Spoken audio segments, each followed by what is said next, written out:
देखो जो आज टॉपिक बताने वाला हूँ ना मैं, आज आपको सारे ना मैथ्स सब साथ में बताऊंगा और सब इम्पोर्टेंट चीजें ना साथ साथ में बता करूंगा, बस आपको ध्यान देना है।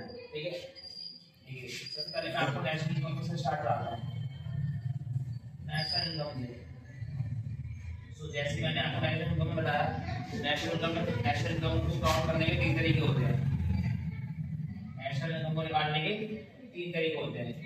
एक होता है सेल मेथड, एक होता है इनकम मेथड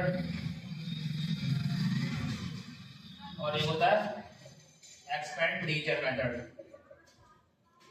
एक सेल होता है, एक इनकम होता है और एक एक्सपेंडिचर मेथड होता है।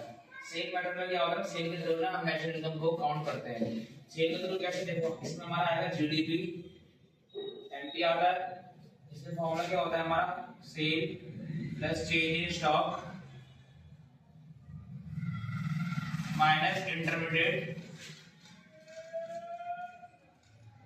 कॉस्ट।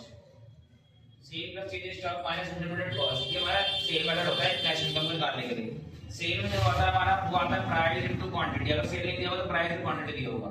चेंज इन स्टॉक मैंने आपको बताया था क्लोजिंग स्टॉक में से आपको माइनस करना होगा ओपनिंग स्टॉक। और इंटरमीडिएट कॉस्ट का मतलब क्या होता है, ये वो कॉस्ट होती है जो बनाने में यूज होती है, रॉ मटेरियल, जैसे रॉ मटेरियल कॉस्ट होती है।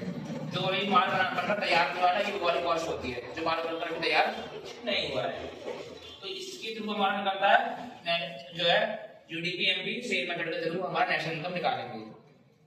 अब इनकम मेथड में कैसे निकालते हैं, इनकम मेथड में देखो हमारा आता है वो आता है एनडीपी एफसी। एनडीपी एफसी आता है जिसके अंदर हमारे को 3 चीजें जोड़नी होती है, COE plus operating surplus plus mix income plus mix income. ठीक है, सीओई का मतलब क्या होता है, सीओई में होता है जो भी कंपनसेशन मिलेगा एम्प्लॉय को, जो भी कंपनसेशन मिलेगा एम्प्लॉय को, जो भी सारी चीजें मिलती है एम्प्लॉय को, एम्प्लॉय को सैलरी मिलेगी, एम्प्लॉय को वेजेस मिलेगा, सब चीजें जो मिलेंगी उसको, वो आएगा कंपनसेशन एम्प्लॉय में। सैलरी, वेजेस पर एम्प्लॉय को, एलआईसी एम्प्लॉय को, सब कुछ। ठीक है, एम्प्लॉय को मिलना चाहिए, एम्प्लॉयर को नहीं। क्वेश्चन में कभी कभी आता ना कि एम्प्लॉयर को मिलना नहीं, एम्प्लॉयर को नहीं, एम्प्लॉय को मिलना चाहिए। आपको ये ध्यान रखना है, एम्प्लॉय को मिलना चाहिए। दूसरा आता है ऑपरेटिंग सरप्लस। ऑपरेटिंग सरप्लस में ना आपको 4 चीजों को ध्यान देना है ऑपरेटिंग सरप्लस में। ठीक है, ऑपरेटिंग सरप्लस में आपको क्या ध्यान देना है, अगर आपको ऑपरेटिंग सरप्लस दिया तो ठीक है, अगर नहीं दिया तो आपको ऑपरेटिंग सरप्लस के लिए क्या क्या चीज देखना है कि आपको उसमें रेंट दिया हो, इंटरेस्ट दिया हो, रॉयल्टी दिया हो और प्रॉफिट दिया हो। अगर समझ लो क्वेश्चन में प्रॉफिट दिया तो अच्छी बात है, अगर प्रॉफिट नहीं दिया, अगर प्रॉफिट नहीं दिया तो प्रॉफिट को निकालने का तरीका क्या है, आपको इन 3 चीजों को जोड़ देना होगा, अनडिस्ट्रीब्यूटेड प्रॉफिट और डिविडेंड और कॉर्पोरेशन टैक्स। इन 3 चीजों को जोड़ देना होगा। अगर आपको समझ लो क्वेश्चन में प्रॉफिट नहीं दिया है तो आपको इन 3 चीजों को जोड़ के प्रॉफिट निकालना होगा। दिया हुआ है तो फिर तो बहुत अच्छी बात है, तो आपने को देखना नहीं है। ऐसी ऑपरेटिंग सरप्लस है, ऑपरेटिंग सरप्लस आपको क्वेश्चन अगर दिया हो तो आपको इन सब चीजों को नहीं देखना। अगर नहीं दिया है तो फिर आपको निकालना पड़ेगा। और लास्ट की आपकी मिल्स इनकम में आपको कुछ नहीं करना है, जो भी आपकी जितनी भी इनकम है और क्वेश्चन में दी होगी मिल्स इनकम, उसको बस लिख देना होगा। ये हमारी एनडीपी एफसी हो जाएगा। लास्ट में एक्सपेंडिचर मेथड।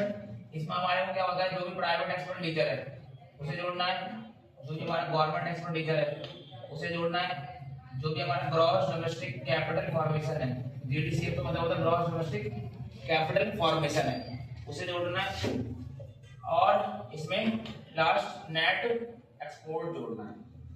इन 4 चीजों को जोड़ना होता है, ये एक्सपेंडिचर मेथड हमारा होता है। और इससे हमारा निकलता है जीडीपी एमपी, इससे हमारा जीडीपी एमपी निकलता है। प्राइवेट एक्सपेंडिचर, गवर्नमेंट एक्सपेंडिचर और ग्रॉस डोमेस्टिक कैपिटल फॉर्मेशन और नेट एक्सपोर्ट, इससे निकलेगा हमारा जीडीपी एमपी। समझ लो जीडीसीएफ अगर आपको क्वेश्चन में नहीं दिया है, ग्रॉस डोमेस्टिक कैपिटल फॉर्मेशन अगर आपको क्वेश्चन में नहीं दिया है, अगर आपको नेट दिया है तो अगर नेट दिया तो आप उसे कन्वर्ट कर लेंगे। नेट से ग्रॉस का मैंने आपको बताया था, नेट से अगर ग्रॉस अगर आपको चेंज करना हो तो आप डेफिनेशन प्लस कर देंगे, है ना। और वही अगर आपको ग्रॉस डोमेस्टिक कैपिटल करना है तो कोई दिक्कत नहीं है। बाकी नेट एक्सपोर्ट का मतलब होता है जो भी आपने एक्सपोर्ट करा है उसमें से आप माइनस कर देंगे इंपोर्ट को, ये हमारा नेट एक्सपोर्ट निकल जाएगा। बाकी प्राइवेट एक्सपेंडिचर आपको दिया होगा, गवर्नमेंट एक्सपेंडिचर दिया होगा। तो ये 3 मेथड होते हैं नेशनल इनकम में, जो निकालने के लिए पहला सेल मेथड, दूसरा इनकम और तीसरा होता है एक्सपेंडिचर। सेल में मैंने बता दिया आपको, sale plus change in stock minus intermediate cost. दूसरा income method COE plus operating surplus plus real income. अगर सीओई में जितनी सब चीजें मिलेंगी, ऑपरेटिंग सरप्लस में ये सारी चीजें आपको देखनी होंगी और रियल इनकम तो मिल जाएगी। एक्सपेंडिचर वाले में आपको ये सारे एक्सपेंडिचर देखने और आपका जीडीपी निकल जाएगा। बाकी अब आपको ये तो सारे डोमेस्टिक इनकम निकलेंगे। अगर आपको निकालना होगा नेशनल इनकम, तो नेशनल इनकम के लिए आपको देखना पड़ेगा, आपको एंड में चाहिए वो नेशनल इनकम के लिए एनएनपी एफ से निकालना है। अब समझ लीजिए इस वाले मेथड से आपको आपके पास जीडीपी एमपी आ गया, तो आपको मैंने क्या बताया, जी से एन जाना होगा। तो बताया था घट से अगर आना कर जाएंगे तो क्या करेंगे,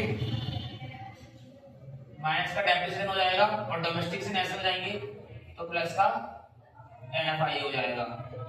इससे नेशनल इनकम हमारा ऐसे निकलेगा। और आई इस वाले केस में इनकम वाले में एनएनपीएफसी निकालना है, एनडीपीएफसी हमको निकलेगा, तो इसमें हम जोड़ देंगे, डोमेस्टिक से नेशनल जाएंगे तो एनएफआई जोड़ देंगे इसमें हम, ठीक है। और ऐसे इसका भी सेम वाला, इसका भी सेम यही होगा। तो इस तरह से हमारा जो होगा वो नेशनल इनकम कंप्लीट हो जाएगा, ठीक है। बहुत इजी वे में आपको मैंने ये समझाया, आपको बहुत इजी वे में इसको समझ लेना है। अगर कोई चीज नहीं समझ में आए तो दोबारा एक बार उसको दोबारा जो है आप उसको रिवाइंड करके देख सकते हैं, ठीक है। ऐसी सच वीडियोस के लिए आप लाइक कीजिए, सब्सक्राइब कीजिए एंड फॉलो कीजिए।